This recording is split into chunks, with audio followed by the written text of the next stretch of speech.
Star Trek The Next Generation Game of the Galaxies. That's a bold claim on the front of this box. I've never played this one. I enjoy Star Trek when I've seen it, but I wouldn't say I'm a fan. I don't seek out Star Trek entertainment, but this is by Cardinal. That logo, let me show it to you on black. It's a little easier to see. That logo looks familiar to me. I feel like this was a game company in the 90s. I don't know if they're still around. This says, a strategy game that brings the cosmic excitement of Star Trek The Next Generation right into your own home. Travel through space as an officer on the USS Enterprise.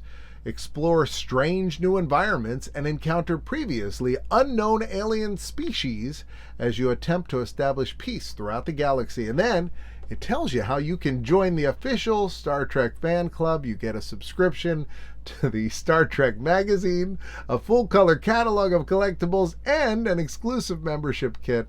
They were located in Aurora, Colorado. There is a look at the game. We're going to take it out of the box. We'll set it up. We'll check out all the pieces, see if any are missing.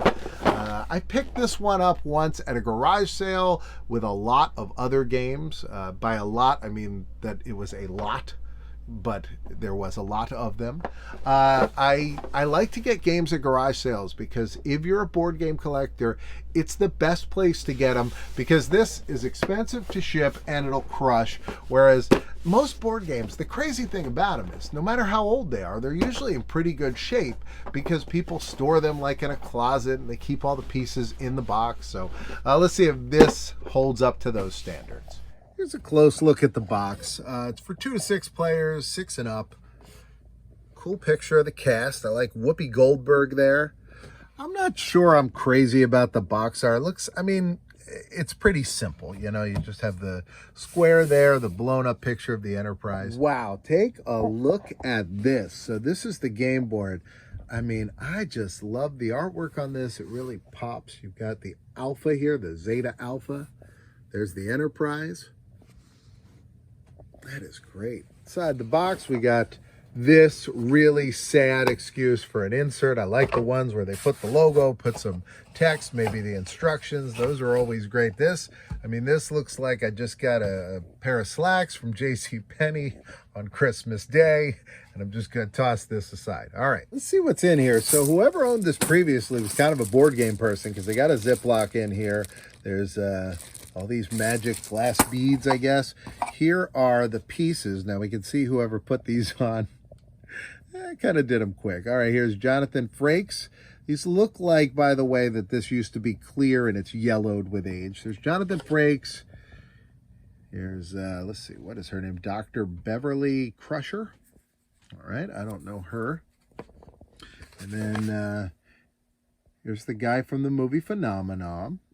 Let's see, here's Jean-Luc Picard, and you got this lady, Dina, and then you got the Chewbacca. All right. We also have these things. We'll figure out how they go. Oh, somebody had to cut. Somebody had to all these times. Look at that. And then here's the spinner. Wow. So these were stored nicely. I don't know what happened here. I mean, I can keep it. It's fine, but it's going to hit here sometimes. It's kind of cheating, but you also have dice. Why do you need a spinner if you already have the dice? That's probably why. Oh, I think I figured out the mystery. So they put the die in there because they were like, hey, we wrecked this. All right. Oh, here's an unused one. Look at that. Here's another one. So I guess you get a few choices. And then, yeah, these all have things on the back. Let's take a look at the instructions. They're on just a regular sheet of Xerox paper. It says, Game of the Galaxies is a board game for 2 to 6 players. The object is to distinguish yourself by establishing peace throughout the galaxies. Well, that's a lot. You do that by traveling and obtaining peace treaties in 6 different galaxies. All right, so let's see how many galaxies we have here. So I'm assuming these are the galaxies. 1, 2, 3, 4, 5, 6. So you have to place the treaties throughout the board. Now you place them on the planets, not the moons. These are the treaties. So the treaties are these glass pieces. It says they're all worth the same, so it doesn't matter which one you use. That's pretty cool. I like these. I think these are pretty sweet looking. I mean, it's a little different than cheap little plastic pieces.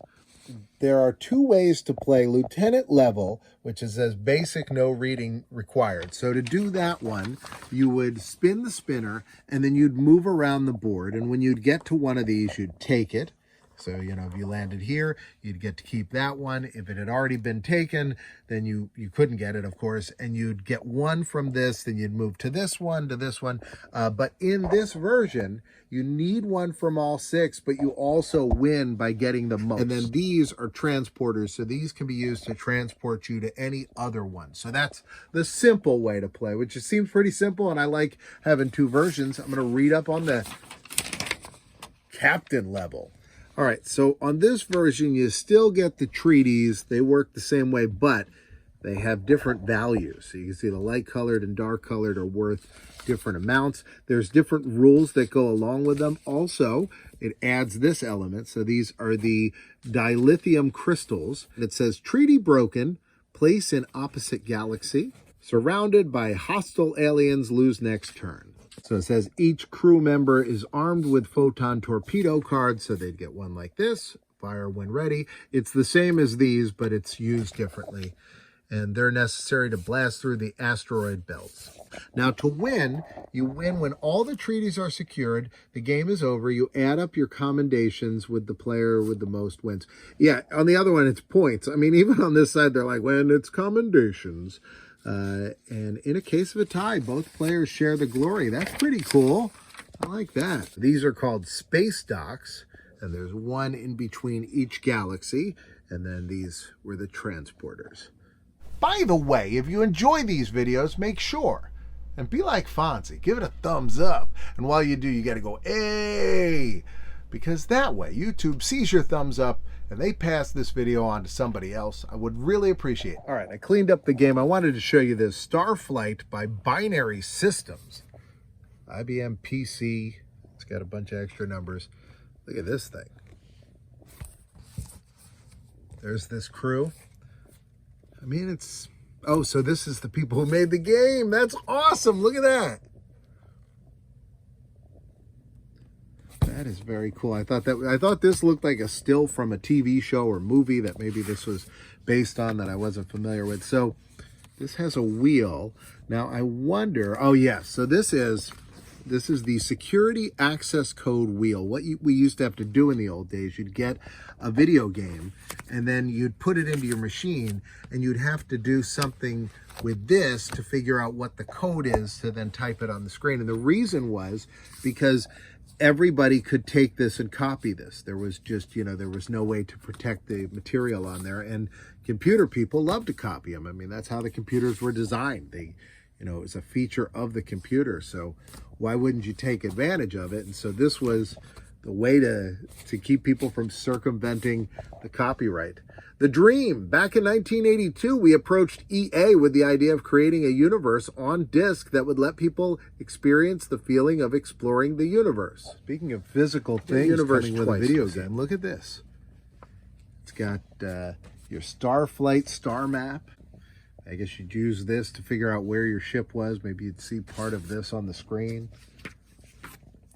And then here is the guide, and this is a serious guide. And this is not the instructions of how to put it on the screen. This is, once you've got it on the screen, how to play. Well, that's going to do it for this one. Right now, a box is going to pop up here and one over here, and you can choose either one.